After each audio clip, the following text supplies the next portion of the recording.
Baik, ya. Hari ini kita sama-sama menyaksikan bagaimana keganasan debt kolektor lapangan yang ketika ingin melakukan penagihan. Dan akhirnya OJK memberitahukan kepada masyarakat luas. Apa sih Bang yang hari ini sedang diberitahukan sama pihak OJK supaya nanti masyarakat kita bisa dilindungi, supaya masyarakat kita mengetahui apa yang hari ini menjadi hak kalian. Jadi untuk kalian yang mungkin belum mengetahui hal ini, kalian bisa langsung cek saja di belakang layar monitor berikut ini. Baik ya, ini langsung dari laman resmi OJK yang memberitahukan debt kolektor dilarang gunakan kekerasan dalam menagih utang konsumen. Ya, kita pengen lihat dulu. Ini dia. Dalam pasal 7 POJK nomor 6 garing POJK titik 07 garing 2022. Ya kalian juga harus tahu ini ya kan. Supaya nanti ini bisa nyambung dengan bab yang selanjutnya. Jadi ikutin terus. Di situ tentang perlindungan konsumen dan masyarakat di sektor jasa keuangan diatur bahwa yang pertama, pelaku usaha jasa keuangan atau PUJK wajib mencegah direksi, dewan komisaris, pegawai dan atau pihak ketiga ya yang bekerja untuk atau mewakili kepentingan PUJK dari pelaku memperkaya atau menguntungkan diri sendiri atau pihak lain dan atau menyalahgunakan kewenangan, kesempatan atau sarana yang ada padanya karena jabatan atau kedudukannya yang berakibat merugikan konsumen. Lanjut dulu di poin 2. Contohnya antara lain mencantumkan pembatasan kewenangan atau larangan untuk memberikan atau memperdagangkan data dan atau informasi pribadi konsumen tanpa persetujuan dari konsumen kepada pihak lain dalam prosedur tertulis perlindungan konsumen, penggunaan kekerasan dalam penagihan utang konsumen. Lanjut dulu. Ini dia. 3 larangan tindakan debt kolektor yang harus kalian tahu.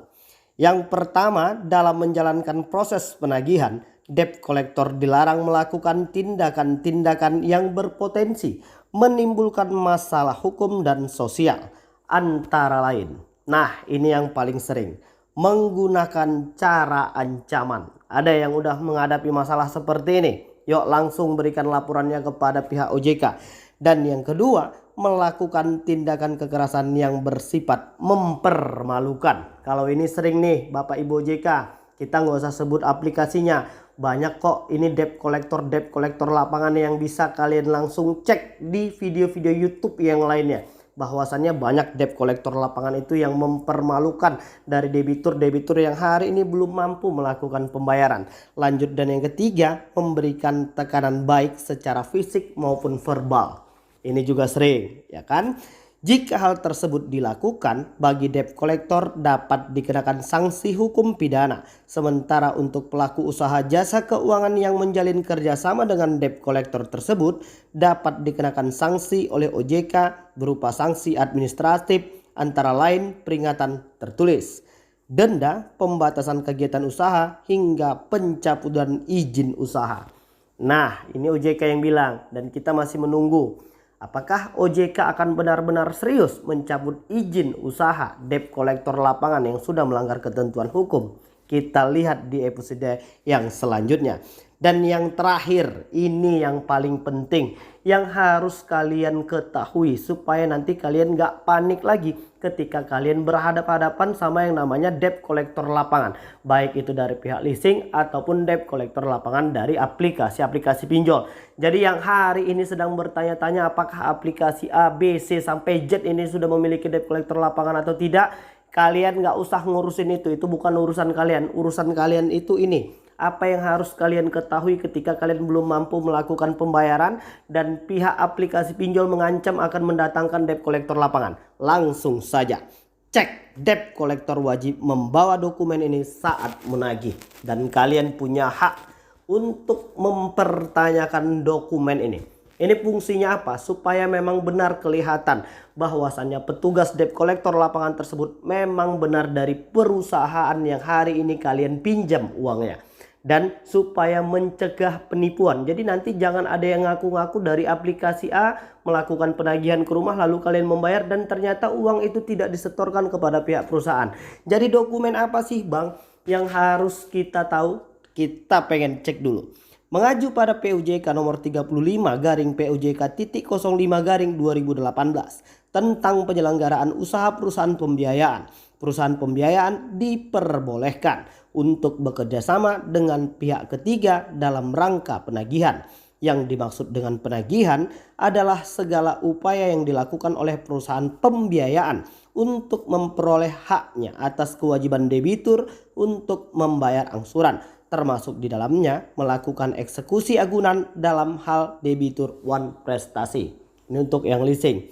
Tapi ini juga bisa diberlakukan. Yang namanya debt collector lapangan itu sama, baik yang di leasing maupun di aplikasi-aplikasi pinjol yang mungkin hari ini sudah memiliki debt collector lapangan. Apa saja yang harus bisa dan boleh dan menjadi hak kalian ketika mereka melakukan penagihan? Apa yang boleh kalian mintai keterangan dari mereka?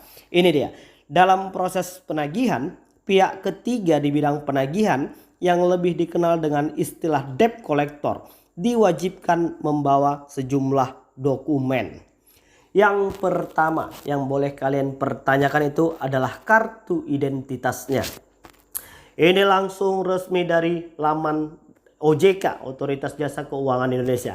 Kalian berhak untuk mempertanyakan kartu identitas.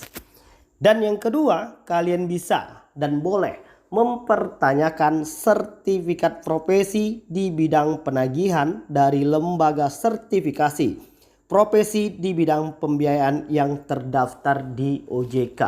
Itu yang kedua. Kalian boleh, Bang, coba dong Bang, lihat sertifikasinya. Ini langsung perintah dari OJK loh Bang.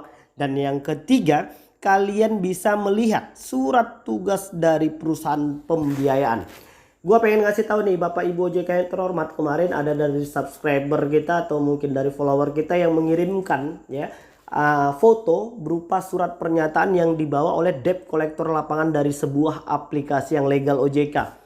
Bahwasannya hari ini masyarakat disuruh untuk membuat surat pernyataan tentang hutang. Ya, kita berharap kepada pihak OJK agar untuk mengevaluasi perusahaan tersebut supaya jangan ada lagi masyarakat yang nggak tahu tentang masalah ini. Dan yang ketiga, bukti dokumen debitur one prestasi.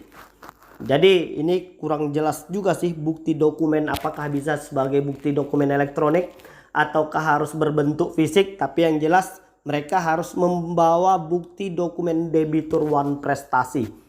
Jadi harus kelihatan di situ atas nama Pak Samsul ini memang ada hutangnya, jumlahnya sekian.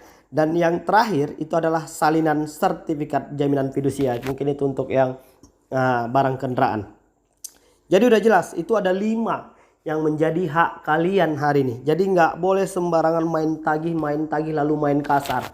Itu udah jelas diperintahkan Pak Kapolda Metro Jaya ya. Pak Fadil hari ini memang udah benar-benar gerah melihat kemarin video yang beredar di media sosial tentang ya bagaimana debt collector ini memperlakukan seorang polisi. Dan kita akan terus dukung Pak Muhammad Fadil, Kapolda Metro Jaya, untuk memberantas habis semua debt collector lapangan yang tidak memiliki legal standing hukum. Dan gua masih tetap mendoakan semua abang-abang debt collector ataupun debt collection, baik yang field collection dari leasing atau mungkin debt collector dari pinjol atau mungkin debt collection yang mungkin hari ini masih tetap bekerja di aplikasi-aplikasi pinjol.